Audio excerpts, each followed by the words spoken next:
Olá a todos, é um prazer para mim participar da Bots Brasil, evento que vem há anos ajudando o mercado brasileiro a evoluir cada vez mais em como se encara as interfaces conversacionais disponíveis. Agradeço novamente muito a oportunidade. Hoje nós vamos falar um pouco sobre como a estrutura de multibots pode ajudar na criação e desenvolvimento e curadoria de projetos conversacionais.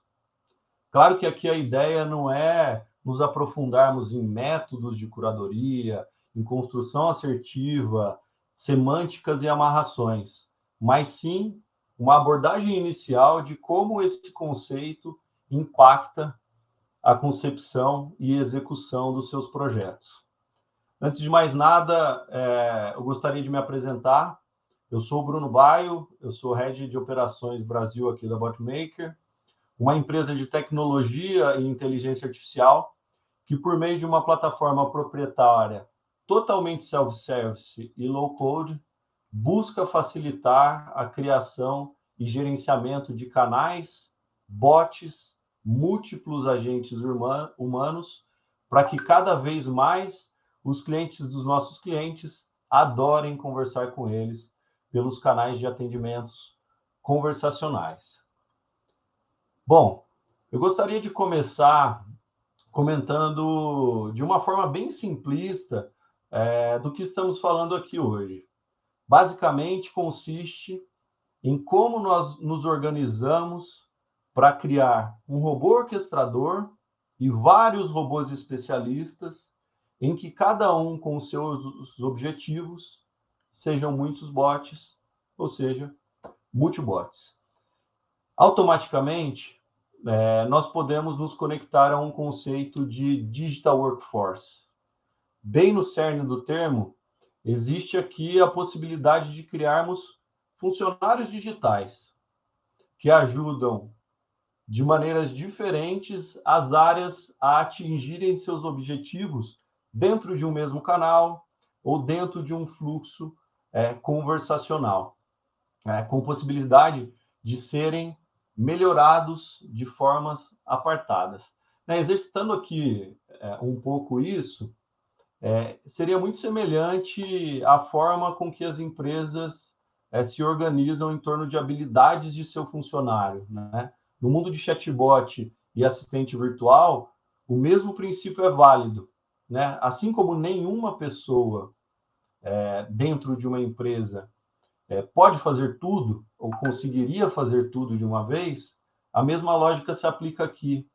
Apesar de todo robô conseguir ser gigante, caso ele não esteja organizado, ele não vai conseguir fazer tudo da melhor forma possível. Eu queria visitar com vocês aqui 4 situações que a gente vem acompanhando na Botmaker e que existe um grande ganho quando a gente aplica esse tipo de estruturação. Né? Na primeira delas, seria a aplicação por área dentro de um cliente, dentro de uma empresa. Né? É muito comum em algumas companhias a quantidade de produtos, a quantidade de serviços, a quantidade de áreas de atuação ser muito grande. E com isso, construir só um robô que compreenda todos os produtos, serviços, gera um altíssimo nível de complexidade. Em contrapartida, quando a gente utiliza multibots, a gente poderia, por exemplo, numa empresa de seguros, encarar um produto de seguro de viagem, de seguro de carro, de seguro de vida, ou de atendimentos a clientes no geral, em assuntos generalistas, de maneiras apartadas. Ou seja, seguro de auto, por exemplo, o robô vai ter que compreender e saber responder perguntas relacionadas a cobertura do seguro, guincho, abrangência de perda total, como é a abertura de sinistro para roubos e furtos, e assim sucessivamente, com todas as especificidades dos produtos e serviços, tão complexo quanto essa companhia propõe. Tá? Um outro exemplo que eu gostaria de trazer é um exemplo que se relaciona a públicos diferentes. Então, muito comum nas empresas a gente falar com leads que ainda não são clientes, com pessoas ou empresas que já são clientes, parceiros, fornecedores, colaboradores. Ou seja, muitos tipos de públicos que a gente gostaria de gerar uma experiência e se comunicar de formas diferentes com eles, né? Eu gosto até de contar o próprio case da Botmaker, né? Aqui no único canal, a gente consegue ter um bot de leads, que ele é administrado pelo time de growth e atendido pelo time de vendas. O bot de clientes, ele é administrado e atendido pelo time de CX. E o bot de colaboradores, que também é administrado e atendido pelo RH, mas com experiências completamente diferentes, tá? Depois disso, eu gostaria de passar para 2 outros cases que se relacionam muito à internacionalização de companhias. Então, muito comum, talvez o desafio de muitos de vocês que estão assistindo, que é áreas que centralizam a estratégia de canais conversacionais, de canais digitais, do cognitivo da empresa, mas atendem diferentes regiões, diferentes países. Aqui nesse exemplo, é exatamente isso. A gente conseguiria fazer robôs que podem respeitar modelos de negócios diferentes, cultura diferentes, modos de tratos diferentes e línguas diferentes. Então, de uma forma, a gente também trazendo esses países para ajudar na curadoria, mas com a mesma regra, com o mesmo conceito a ser seguido. Nesse outro exemplo que complementa o anterior, seria o exemplo de línguas, né? Eu trago aí 4 casos reais aqui da Botmaker, onde tem o francês, o inglês, o português e o espanhol. A gente poderia fazer robôs diferentes, com experiências diferentes para cada um desses itens, ou simplesmente utilizar o mesmo robô para todas as línguas. A Botmaker é capaz de fazer essa mudança entre canais e países, tá bom? E por fim aqui, é um exemplo que eu acho que transpassa todos os outros, que é canal. Então, múltiplas áreas, múltiplas línguas, múltiplos países também podem estar relacionados a múltiplos canais. Então, a gente pode muito bem escolher gerar uma experiência diferente no WhatsApp do que um canal como o Google Business Messages. E, ao mesmo tempo, gerar uma experiência completamente diferente desses dois num canal como Teams ou Workplace, porque geralmente é muito relacionado a funcionários que vão querer saber sobre seus benefícios. E dessa forma, a gente organiza um pouco a coisa. Eu acho que já ficou bastante claro aqui, gente, que se um único robô fosse lidar com todos esses tipos de tarefa, ele se tornaria muito grande para se gerenciar. Com vários bots, você pode se especializar na execução de tarefas e manter cada vez mais a coisa simples, o negócio simples. Mas isso agora implica que é preciso a gente conseguir fazer transições entre bots, né? A gente está falando de fazer vários, né? Eles precisam ser orquestrados por um cérebro, que aqui chamamos, de agora em diante, de Flow Manager, né? Ou o próprio orquestrador, que pode ter certas funções que são centralizadas e acessíveis a todos. Se a gente fosse fazer uma analogia, é como se algumas áreas especialistas, como vendas, atendimento e cobrança, se servisse de uma área de apoio, como o próprio RH ou o financeiro. Então, esse robô fala de temas cross. Uma vez estruturado dessa forma, de maneira organizada, podemos organizar nossos robôs quando for necessário, sem impactos a longo prazo, sem termos que reconstruir, muitas vezes apenas ligando ou desligando quando assim for conveniente, né? Por fim, a este raciocínio, gente, a gente falou muito da criação de robôs especialistas para que a gente gere uma experiência bacana, é interessante a gente utilizar o ser humano como paradigma, né? Se hoje vocês fossem contratar um humano para executar o mesmo trabalho, quais seriam as características, as tarefas que essa pessoa executaria?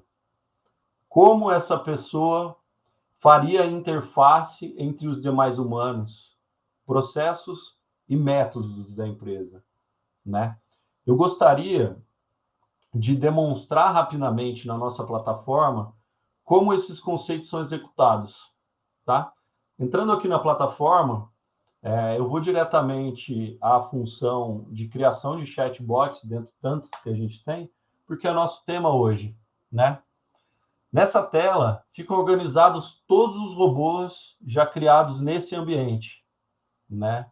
É claro que estamos dentro aqui de um ambiente de demonstração, tá? Aqui temos vários exemplos deles e, óbvio, sempre lembrando que um deles será o robô orquestrador, aquele que a gente comentou, que o que fará as amarrações de contexto e necessidade que são comuns às outras áreas, tá? Aqui, com um clique, facilmente eu conseguiria criar um novo robô. Então, como estamos inseridos aqui na conferência, eu vou criar um robô exemplo, que é a conferência Bots Brasil 2022, criado. E a partir da criação dele, eu já conseguiria clicar nas intenções e começar ali um novo modelo, um novo projeto. Né? Como a gente tem aqui pouco tempo, eu vou retornar para os robôs que a gente já tinha criado e vou utilizar o The Market Commerce, que é o robô orquestrador aqui no caso, para contar um pouquinho como que a gente está organizado. Então, lembrando, de novo, como a gente está organizado com o humano sendo um paradigma, a plataforma também está construída assim, com o objetivo onde a gente tenha tópicos, uma lista de tópicos, que a gente traga o contexto principal de cada um, para reagirmos aos pedidos dos usuários, né? Eu cliquei aqui em atenção ao cliente, e dentro de cada um desses tópicos, a gente consegue construir intenções, ou as ações que serão tomadas para cada um desses tipos de pedidos. E dentro dessas intenções, a gente é capaz de fazer toda a melhoria, a gestão, a capacitação e entendimento para gerar uma boa experiência para o usuário. Então, vou clicar aqui também em atenção em cliente, dessa intenção. E aqui, além das informações gerais sobre essa intenção, eu começo a treinar essa parte do robô. Então, eu coloco aqui em vermelho ali alguns disparadores, que são frases que eu coloquei anteriormente, que a gente conseguiria colocar, e clicando nessas frases, da parte direita, a própria plataforma já elenca palavras que são importantes ou que você pode elencar como não importantes. Mas assim que são importantes, a gente pode começar a colocar sinônimos, variáveis de entendimento por cada palavra, né? Que eu posso adicionar aqui com alguns cliques, ou eu posso usar o glossário ao lado para adicionar palavras que a plataforma já te recomenda.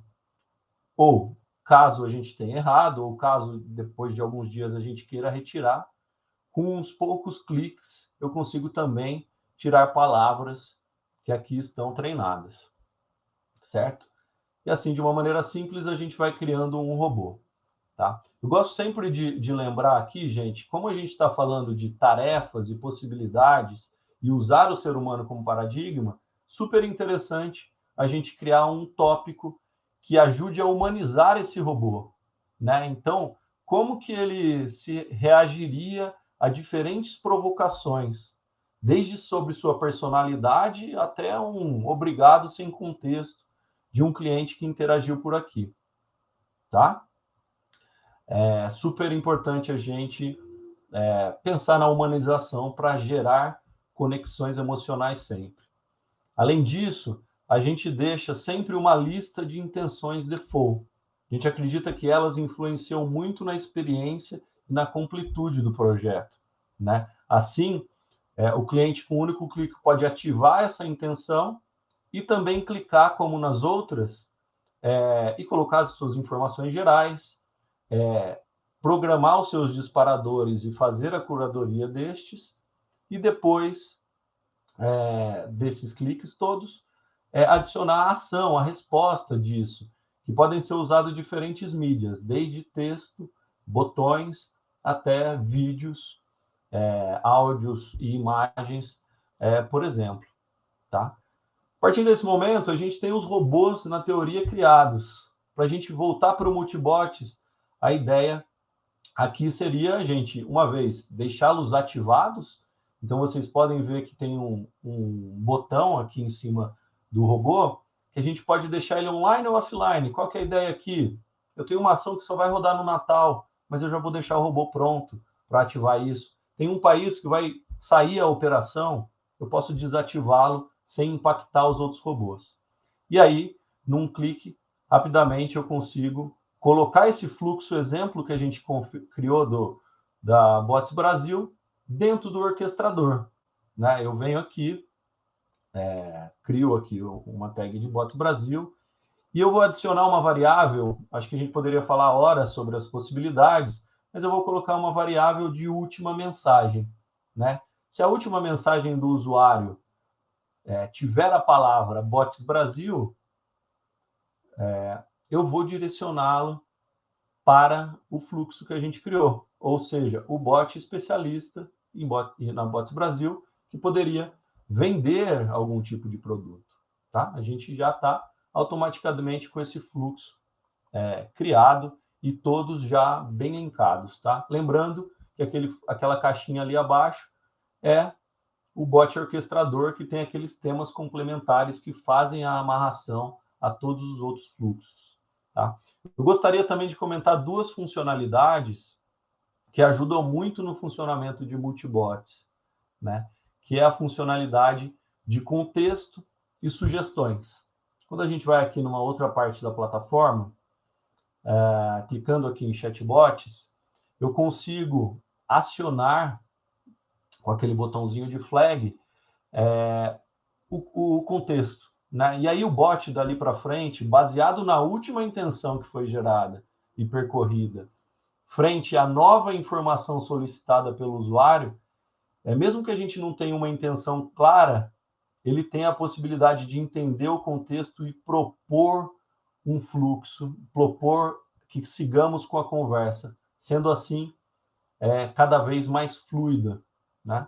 Além disso, a gente pode ir para a nossa tela de sugestões. Né? É um front-end, gente, que para quem está no dia a dia fazendo a curadoria e fazendo a monitoria disso é muito importante.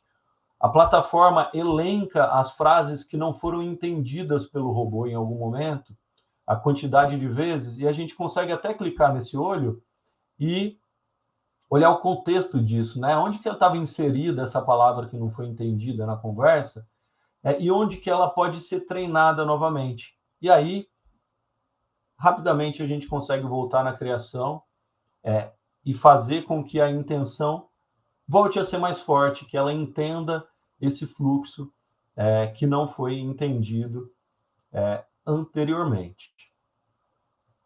Tá bom? Gente, voltando aqui, era um pouco dessa ideia que eu gostaria de trazer para vocês hoje. Espero que tenha sido proveitoso. Novamente, eu queria agradecer muito a oportunidade por terem me ouvido.